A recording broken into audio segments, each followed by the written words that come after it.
This happened a few weeks ago. I was working my usual night shift at the city hospital. I've been a nurse for nearly 5 years now. It was a slow night, and the dim lighting made it feel even quieter. I found comfort in that routine. On my third night shift, I walked into room 312.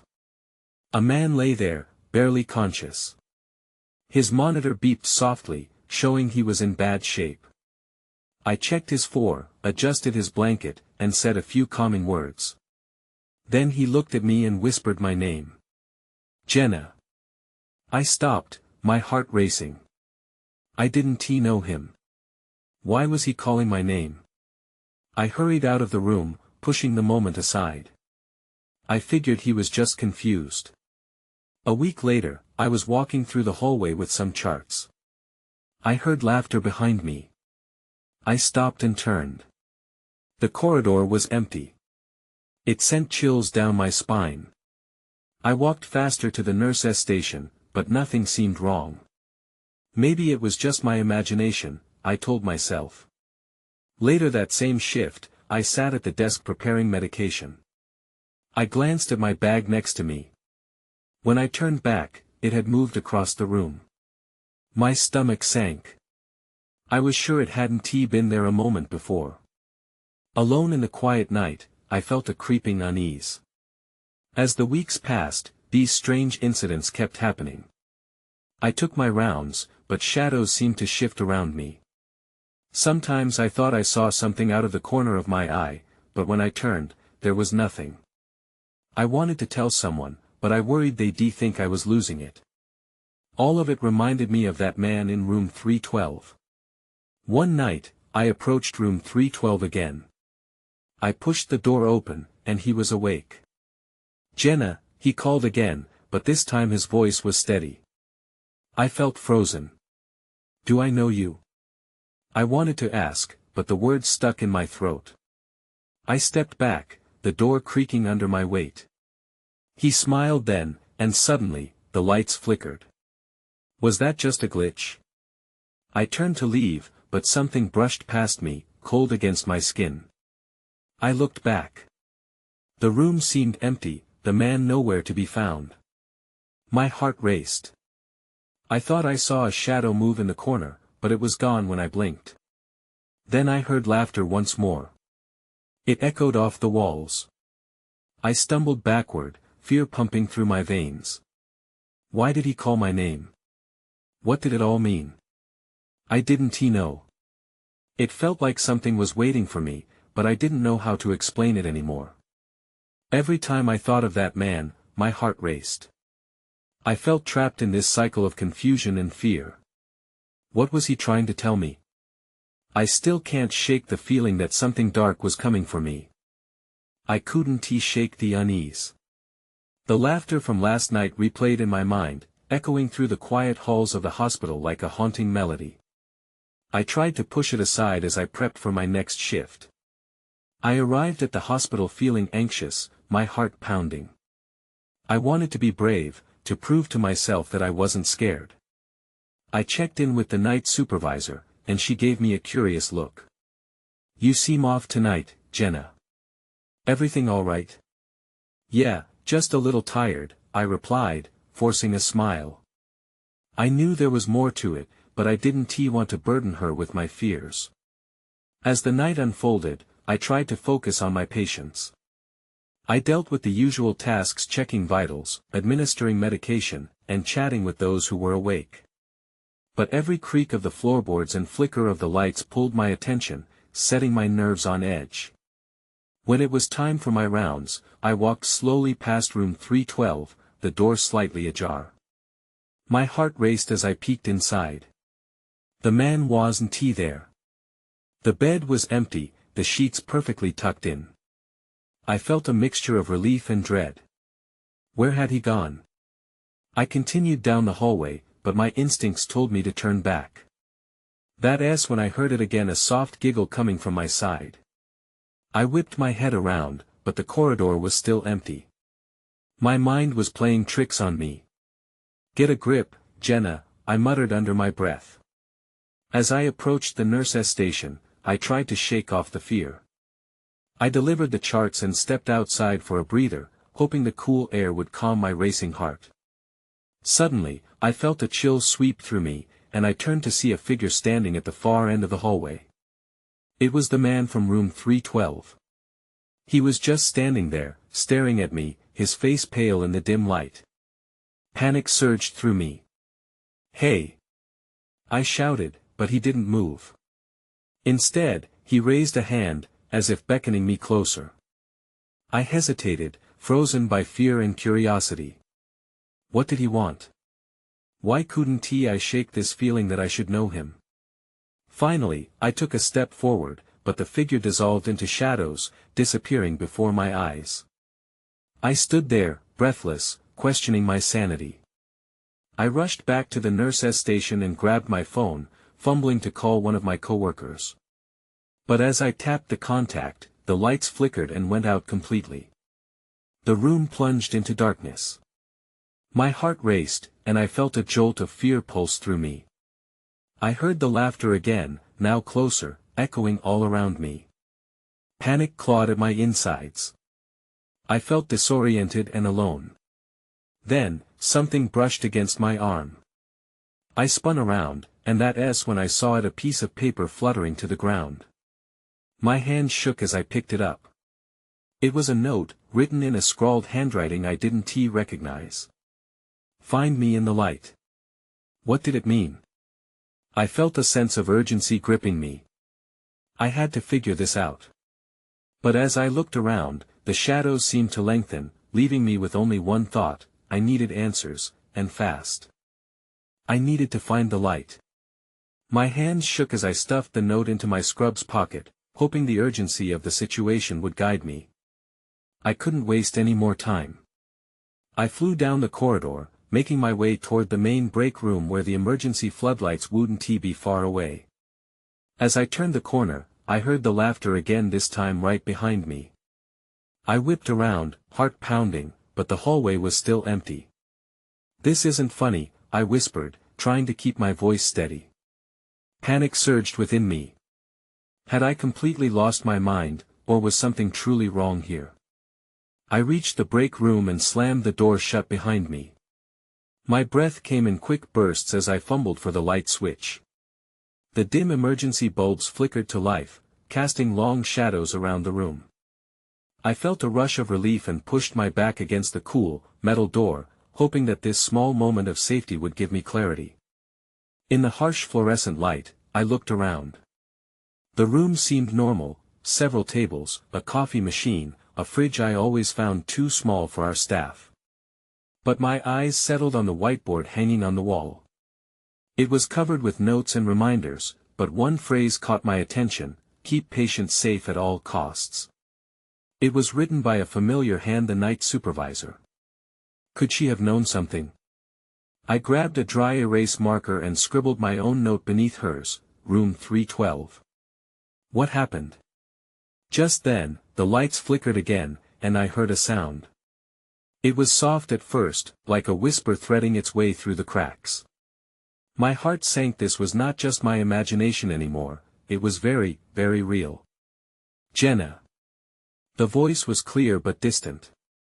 It felt familiar, yet haunting. I turned sharply toward the source, but I couldn't see anyone. "Who is there?" My voice quaked as I stepped forward. Then the laughter erupted again, louder and more mocking. I stumbled backward, almost colliding with the coffee machine. In the stern glow of the emergency lights, I caught movement by the fridge. There was a shadow darting just outside the reach of the light. "Find me in the light," it echoed, the words bouncing off the walls. I was filled with determination. I had to confront this, whatever it was. I couldn't keep running. I burst from the break room, heading back into the hallway. The echoing laughter followed me, but I pressed on. My feet moved as if guided by some unseen force. I made my way back to room 312, the door still ajar. My breath hitched as I hesitated, then pushed the door open wider. The room was empty, everything in its place except for one stark detail: a single light flickered above. I stepped inside and reached for the switch, flipping it on completely. The brightness flooded the space, banishing the shadows. That's when I saw it on the bedside table. A small object rested, glistening in the harsh light. I approached slowly, the laughter echoing further away as I did. My heart sank as I realized what it was. A photograph. Torn at the edges, faded, and stained. I reached for it, hands trembling. My heart raced as I pulled it closer, recognition washing over me. I took a sharp breath. The picture showed me with a child, one I didn't remember. Who was this? As I examined it closely, the lights began to flicker again, and a strange pressure filled the room. It felt like the walls were closing in, and within that pressure, I heard a desperate whisper, "You need to remember." Suddenly, the door slammed shut behind me, and I was plunged back into darkness. The only sound was the frantic pounding of my heart, echoing the urgent question in my mind, what was I supposed to remember? The darkness wrapped around me like a suffocating blanket. I couldn't see my hand in front of my face, but the photograph still felt warm against my skin. What is happening? I managed to whisper into the void. The silence was thick and heavy. "Remember," came that haunting voice again, echoing in my mind. I hated how it felt familiar, like a shard of glass lodged deep in my chest. It clawed at my thoughts, reminding me there was something I had to figure out. I scrambled to my feet, but I felt unsteady. The light flickered back to life, catching me off guard. I squinted at the sudden brightness, but it didn't matter. I had to find a way out. I dashed to the door, but it wouldn't budge. Panic surged in my veins as I pushed against it. "Let me out!" I cried out. The laughter spilled into the room again, cruel and mocking, like a taunt just for me. "Find me in the light," it echoed, but this time, it felt almost like a command. The thought made me hesitate. The words felt like a riddle. My gaze darted to the corners of the room, searching for any sliver of light that might guide me forward. To my left, tucked in the shadow of the window, I noticed something unusual. A large cardboard box sat there, almost camouflaged in the dimness. I crept toward it and could feel my heart drumming. Cautiously, I lifted the lid. Inside, I found more photographs, dozens of them. Faces stared back at me, all strangers and yet oddly familiar. Some were creepy, others seemed joy-filled. But then, towards the bottom of the box, my heart skipped as I saw another picture. It was the same child from before, holding a teddy bear and wearing a bright yellow t-shirt. Who was this little boy? A sound from above made me freeze. The flickering lights cast eerie shadows across the room.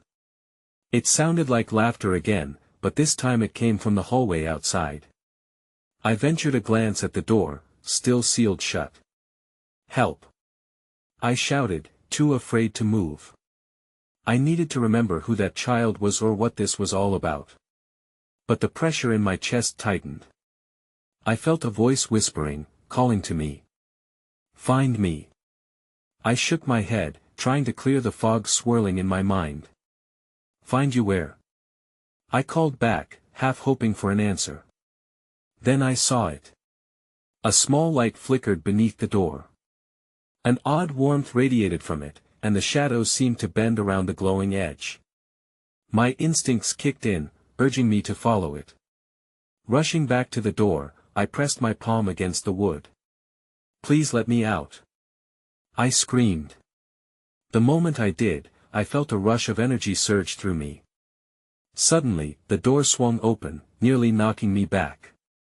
Stumbling into the hallway, I was met with voices, a crowd of people milling about as if nothing was wrong. Confusion engulfed me. "What is going on?" I shouted, but they didn't look at me. They just kept laughing, as though I was invisible. In the middle of them, that voice called out again, clear and cutting through the noise. "Jenna!" I turned and saw a figure stepping out from the crowd. My heart raced as I recognized the shape of the boy from the photographs. He reached towards me, eyes wide and pleading. "Remember. It was a pull I couldn't resist. I took a deep breath and stepped forward. But before I could reach him, the crowd vanished, leaving me alone in the echoing hallway. And in the silence, I realized, I was far from done unraveling this mystery. I blinked, the emptiness around me stinging like icy water. I was back in the echoing hallway, the sight of the vanished crowd still haunting me. My breath felt shallow, and I could hear the faintest whisper of laughter fading into the walls. I turned, trying to find any trace of the boy, but there was nothing. "Where are you?" I murmured, the hope starting to slip away. I took a few hesitant steps forward, but the hallway twisted in on itself. The lights overhead flickered, sending shadows dancing like specters. Fear curled in my stomach. Suddenly, a door off to my right creaked open. It looked different from the other doors, old and heavy, as if it had stories to tell. My heart raced. I felt an urge to investigate. Maybe the boy had gone inside. I pushed the door open, and it groaned loudly, almost protesting. The moment I stepped in, the atmosphere shifted. The room was dim, lit only by a single bulb swinging overhead. I squinted around, scanning the walls covered in yellowing newspaper clippings and photographs. They were all connected by fraying strings, a chaotic web that made my pulse quicken. I stepped closer to a large photo pinned in the center. My breath caught in my throat. It was the same boy again, but he looked different this time, older, and there was a sadness in his eyes that clutched at my heart. The caption read, "Missing, Jamie Alcott." "Jamie," I whispered. But just as I processed his name, I heard a sound behind me, a shuffling, the unmistakable sound of movement. I turned sharply, and my eyes widened in horror. A figure loomed in the shadows near the door, its features obscured. "Jenna." It was that voice again. I took a cautious step back, my instincts screaming at me to run, but I was rooted to the ground. "Who are you?" I stammered, unsure if I wanted an answer. The figure took a step closer. "You need to remember," it urged, but the words felt like a weight. I blinked, trying to piece together the strands of my past and the significance of Jamie. "Is he?" I whispered, grasping for some shred of understanding. "Everything is connected," the figure replied, an eerie calm in its voice. "You must find the truth." Then something shifted. The light above began to flicker violently, and I felt an explosion of fear. How could I find the truth if I didn't even know what it was? The walls of the room seemed to close in, and I turned to escape. But the door slammed shut, a deafening finality echoing in the room. My heart raced as I pounded against it, shouting for help. The laughter returned, shifting from the hallways into this very room, and the shadows twisted around me. And then, I saw something gleaming on the floor, a small, silver locket. I bent down, my heart pounding again. It looked familiar. I picked it up, and as I did, a cold dread settled in my gut. "Jamie," I gasped again, realizing it had his name engraved on the back. The moment I touched it, a flood of images hit me, a whirlwind of memories that blurred together. I didn't just have to remember, I had to confront everything I'd buried. I stumbled back, the weight of the locket heavy in my hand. Something deep within me snapped. I needed answers, and I couldn't ignore the truth any longer. That's when the shadows shifted again, and I noticed a figure in the doorway, watching. The locket pulsed with warmth in my palm, and I felt like it held every piece of the puzzle. Now, I was determined to uncover the next thread of this twisted tapestry. But first, I had to deal with whoever stood in the dark. The figure stepped closer, and I froze. The dim light outlined a face, one that was eerily familiar. My heart raced, and I took a deep breath. "Who are you?" I demanded, my voice trembling. "Jenna, it's been a while." It was the boy, but older, more defined. The innocence I saw in the photos was replaced with a hardened expression. "I'm here to help you find the truth." "Help?" I echoed. I wanted to trust him, but what truth? My mind raced back to the locket. Why did you run away? Because I had to, he said. You don't understand yet. We have to move quickly. His voice held urgency, a plea that tugged at something deep within me. What do you mean? I asked, still clutching the locket. The metal felt warm against my palm, as if resonating with his presence. Can't you hear it? He whispered, glancing nervously towards the walls. The laughter, the echoes, they're coming for us.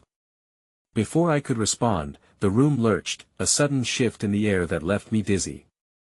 The newspaper clippings fluttered as if a gust had swept through, and the lights above us flickered. Jenna, we don't have time. Jamie urged, moving toward a corner of the room. He pointed to a cracked panel in the wall, almost hidden behind shadowy edges. There's a way out through there. I hesitated, thoughts colliding in my mind. Was it a trap? But the urgency in his voice propelled me forward. We stumbled toward the wall, my heart pounding as I took a firm grip on the panel. It creaked open, revealing a narrow passageway beyond, cloaked in darkness. Go. Jamie said, his eyes wide as he glanced back toward the door, watching for any movement. I stepped inside, feeling the cool air wrap around me. Are you coming? I can't, not yet, he said, his voice losing its strength. You have to do this. You have to face what you've buried. He hesitated. And you have to remember. I shivered at his words. What if I can't? Then it's over, he said softly, a grim acceptance settling over him. Panic surged through me. I didn't want to leave him behind. Wait. I called, but the shadowy hallway was pulling me further in. Go now. Jamie's voice echoed, piercing through the dimness. I'll find you. You have to find the others, the others. What did that mean? I took a deep breath and stepped deeper into the passage, pushing through the damp air. I glanced back one last time, but Jamie had vanished back into the shadows, leaving me alone. The walls seemed to close in around me as I stumbled forward. I could hear whispers, hushed voices circling me, and the laughter grew louder, more chaotic like a twisted symphony. Then, I saw it. A flickering light at the end of the corridor, faint, but beckoning. There were footsteps behind me, soft yet unmistakable. I turned quickly. My heart dropped as I realized the shadows were taking form, a collective mass converging towards me. Without thinking, I surged ahead towards the light. It was the only option left. I moved faster, adrenaline pumping through me. But just as I reached for the doorway, a new voice rang out, a chilling echo that only sent my fear soaring higher. Let us see what you really are, Jenna. Everything went cold as I crossed through the threshold, realizing I had stepped into something far more complex than I ever imagined. I stumbled into the new space, feeling a rush of confusion as I adapted to the brightness. I stood in a large room filled with rusted medical equipment and empty beds. The fluorescent lights buzzed harshly above me, illuminating dust motes that danced like trapped spirits. But the silence was deafening. I spun around, trying to shake the feeling of being watched. Hello. I called out, my voice echoing off the peeling walls. Fear knotted in my stomach. I was alone, lost somewhere between past and present, and I needed to find a way out. Suddenly, a low giggle floated through the air, slicing through the silence. My heart raced again. Was it real? Or was my mind playing tricks on me? This isn't funny. I shouted, half hoping it was Jamie messing with me. I turned toward the far corner where shadows loomed thicker. That's when I saw it. A small figure huddled near an old gurney. My breath caught in my throat. Who are you? I asked, my voice shaky but firm. As I approached, the figure revealed itself, a girl maybe my age, with tangled hair and hauntingly wide eyes that seemed too old for her face. They're coming, she whispered, glancing over her shoulder. We have to go now. Go where? I demanded, but she just shook her head. You don't know what they want, do you? Panic began to rise again. No, I don't know anything. I snapped, feeling overwhelmed. I just want to find Jamie. She stood abruptly, her expression suddenly frantic. He shouldn't be here. He can't come back. Her words were wild, raw, and they sent another shiver down my spine. I needed to find Jamie, but who did this girl think she was? I stepped back, my hands raised defensively. Listen, I'm not your enemy. Please, just tell me what is going on. But her gaze was fixed on something behind me, eyes wide in terror. They're here, she breathed, her voice shaky. Before I could turn around, the temperature in the room dropped. I could feel the air shift, dense, almost like a physical presence. I panicked and dashed for the door on the opposite side of the room, but the girl grabbed my arm with surprising strength. No. Stay away from the door. Why? What is happening? I pleaded, glancing back toward the threat I couldn't see. Trust me, you don't want to know what is out there. Her grip tightened. But if we don't leave right now, we'll be trapped here forever. My heart raced, every instinct screamed to flee. I had to get out. Then what do we do? Her eyes darted around, frantic. There's a service elevator in the back.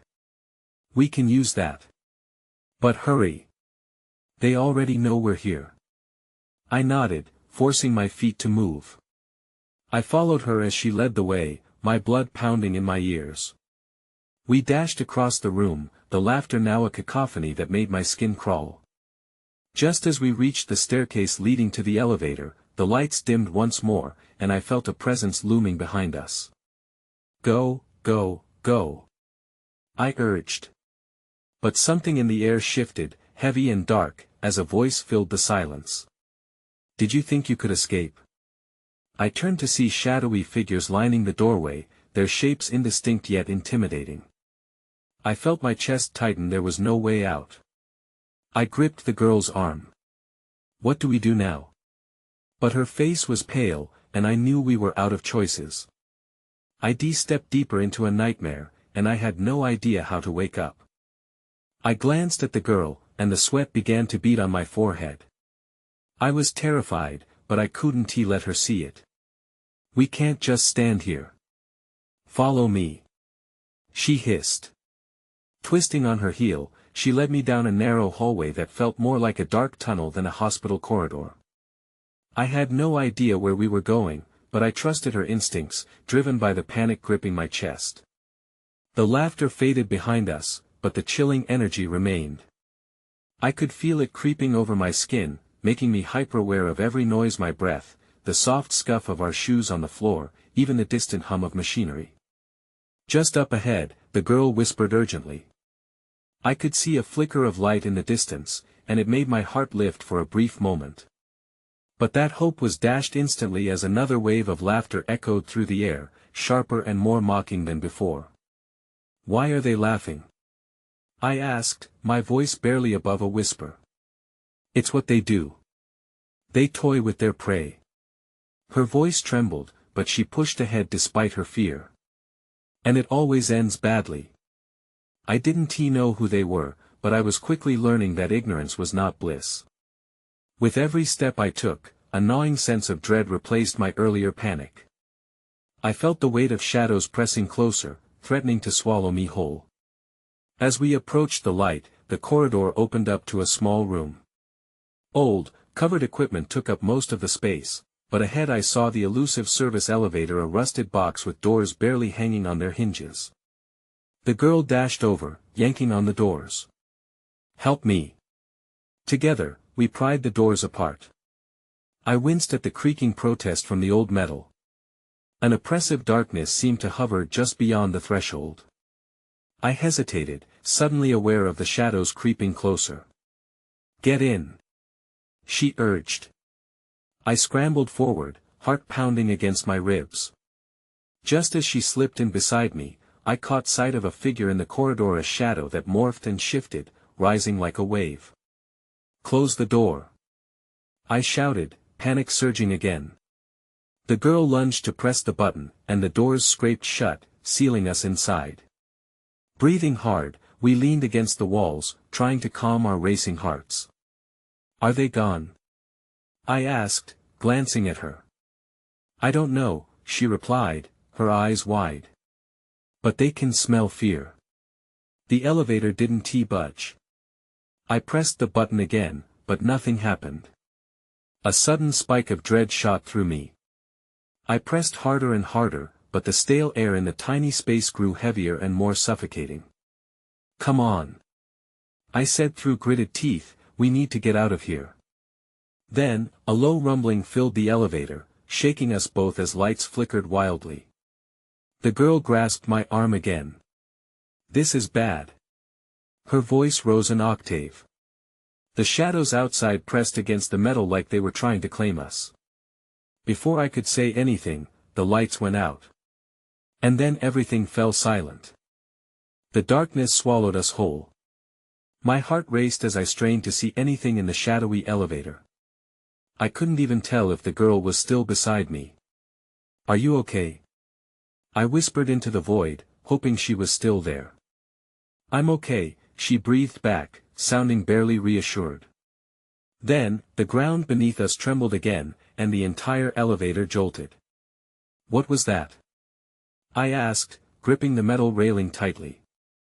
The air felt thick, heavy with an approaching dread that seeped into my bones. "Maybe it's just an old elevator," she replied, but I could hear the uncertainty in her voice.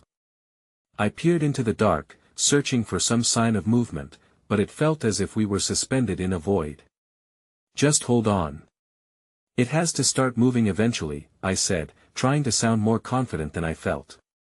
The soft whir of machinery came back, but it sputtered and died, leaving us in unsettling silence once more. Then, a voice broke through the stillness. "You shouldn't have come here." My stomach dropped. It wasn't just my imagination, there was someone else in the elevator with us. I turned, trying to scan the darkness, but all I could see was the faint outline of the girl beside me. "Who is there?" I shouted, my voice shaky. The voice chuckled softly, a sound that crawled under my skin. "You've entered a trap, little ones. You're not the first to run into me like this. Please, just let us go." The girl pleaded, her voice trembling but firm. "The fun has only begun," the voice replied, almost sing-song. "Shadows feast on fear, and you are a delightful feast." "I can't breathe," I gasped, panic swelling again. I pressed against the buttons, desperately hoping for any sign of escape. The girl was trembling beside me, her breath hitching. Suddenly, a crack of light split the darkness, illuminating the elevator for a fraction of a second, and I saw him, a gaunt figure with wide eyes and a disturbing smile. Then the light flickered out again, leaving only our breaths and the hum of the old machine. "Make a sound, and you'll regret it," he warned before everything went black again. "Did you see that?" I stammered, my voice barely a whisper. She nodded, squeezing my arm. I didn't like how he looked. "We need to get out of here. Now." The elevator lurched, starting to ascend. I felt a glimmer of hope, but the feeling quickly faded as we only climbed a few feet before it stopped abruptly. The grinding of metal echoed, signaling something was wrong. A shudder ran through the walls, and I knew things were about to get worse. "What now?" I asked, a knot tightening in my stomach. "That door, we have to get it open," she urged, scrambling toward the way out. Just as she reached for the door, another laugh resonated around us, cold and all-consuming. "Not just yet," the voice cooed from the darkness. A chill shot down my spine. I knew we needed to act fast. Before I knew it, I was moving, driven by adrenaline, as I joined the girl at the door and together we pushed. But then everything lurched again, and there was a sudden crash. "Help!" I screamed, but the shadows began to close in around us once more. The elevator quaked as the shadows surged forward, a dark wave crashing against our fragile hope. "Push harder." I yelled, adrenaline coursing through me as I strained against the metal door. We needed to break free, to escape this nightmare before it consumed us. With one last push, the door suddenly gave way, swinging open with a hard creak. The brilliant light poured in, blindingly bright compared to the oppressive darkness we just felt. We stumbled out, the urgency to flee overshadowing any semblance of relief. The corridor outside was empty, a stark contrast to the chaos we just endured. I turned back to the elevator, only to see the darkness pooling where we had just escaped. The shadowy figure that had haunted our ride was now lost in the depths of the elevator, swallowed whole by the dim silence of the cramped space. Where do we go? I asked, looking to the girl as confusion swirled in my mind. There, the stairs, she said, pointing frantically down the corridor. Just ahead, a staircase spiraled upward, a promise of escape. We raced for them, my heart pounding violently in my chest. The laughter floated through the air again, unnerving and mocking, as if it were chasing us. I took the steps 2 at a time, the girl hard on my heels. With each step upward, my mind raced. Why were we being targeted? What was waiting for us at the end of this journey? We reached the top of the staircase and stumbled into another hallway. The walls were lined with more doors than I could count. Some were similar to the ones we'd encountered before, others were unfamiliar, old and worn, with fading signs that only hinted at the hidden stories within. Do we just pick one? I asked breathlessly, scanning the surroundings. The eerie stillness heightened my sense of dread. Wait! She exclaimed, raising a hand as if to halt my panic. Listen. The faint sound of laughter echoed again, but this time it sounded different. It was light, playful, almost innocent. Do you hear that? I asked, tilting my head. It sounds like children. It is. She replied, her expression shifting from fear to uncertainty. They must be nearby. The shadows tensed around us. I felt a tug of hope mixed with dread. Maybe they want help, I suggested, but even I wasn't convinced. Or maybe they're part of this, she said softly. We can't know. We need to be careful. Just then, one of the nearby doors swung open, revealing a dimly lit room shrouded in shadows. The laughter echoed from inside, clearer now. Should we go in? I pondered out loud. The girl looked at me, hesitation lining her face. I think we have to. It might be our only chance. Before I could change my mind, I moved toward the room. I paused at the threshold, glancing back at her. Stay close. I stepped inside, and the warm light enveloped me. The room was a stark contrast to the darkness outside, filled with children's toys scattered about and drawings plastered on the walls. But there was something off, the air felt heavy, thick with a tension I couldn't quite place. As we moved deeper inside, the laughter grew louder, but it felt distant, echoing through memories rather than present moments. It was disconcerting. That can't be right, I whispered as I turned to leave, sensing that maybe we had stepped into something more dangerous. But before we could retreat, the door swung shut behind us, trapping us inside. What is happening? I turned to the girl, panic flaring in my chest. The room darkened, the shadows encroaching as laughter turned into cruel taunts. I felt trapped between fear and a desperate need for the truth. Jenna! A voice called out, piercing through the noise. I froze. Jamie's voice. You have to find me. Jamie! I shouted, but he didn't respond. The laughter morphed into echoes of footsteps approaching, reeling me back from the darkness. We have to keep looking, I said firmly to the girl. We can't give up. She nodded, and we turned toward one of the shadowy corners where the laughter seemed most potent. As we neared, an old projection screen flickered to life, images dancing across it, images of me, of Jamie. Of moments long lost that felt achingly familiar. What is this? I breathed, feeling a sense of belonging wash over me. The screen showed scenes of laughter and love, but then the images shifted, morphing into something sinister, the shadows hanging over those moments, tainting them with dread. Find the truth. You're so close. Jamie's voice echoed again, more immediate now. The girl squeezed my arm. This is it. We must unlock the truth. The images twisted and turned, faces blurring before me, but I focused on the child, the boy whose face I recognized from those photographs. Jamie. But now he was smiling, and that formed a knot of longing and sadness inside me. I realized, Jamie had always been there, in the darkness, waiting for recognition, waiting for me. This wasn't just about escape, it was about uncovering the memories buried in the night, reconnecting with someone I had lost. Behind the screen. I yelled, as something stirred behind us, shifting in the shadows. We have to look behind. Go. The girl urged, urgency creeping back into her voice. We moved toward the screen, the laughter intensifying, as if trying to drown us out. I plunged my hand behind the fabric, feeling my way through the darkness. Then, I felt something, a small box, cold but familiar. It felt like it wanted to be opened. I found something. I exclaimed, pulling it out. The laughter faded, replaced by a suffocating silence. I took a deep breath and opened the box, revealing its contents, a collection of trinkets and photographs, memories flooding back.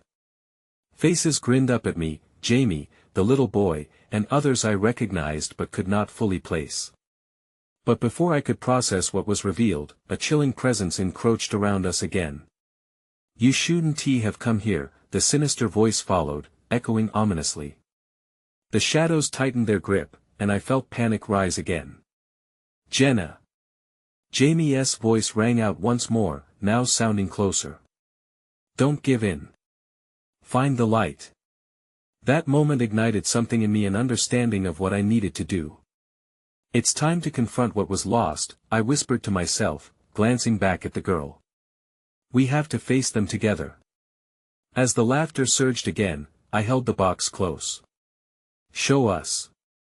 And in that instant, the memories coalesced around me, spinning into a whirlwind of color and sound, drawing me towards the truth I had longed to face, the truth that could finally set Jamie free, and perhaps myself too. The challenge lay ahead, but I was ready to embrace whatever lay in wait, a flicker of hope igniting once more amidst the consuming shadows. And then the darkness parted, allowing light to pierce through, and I stepped into the unknown.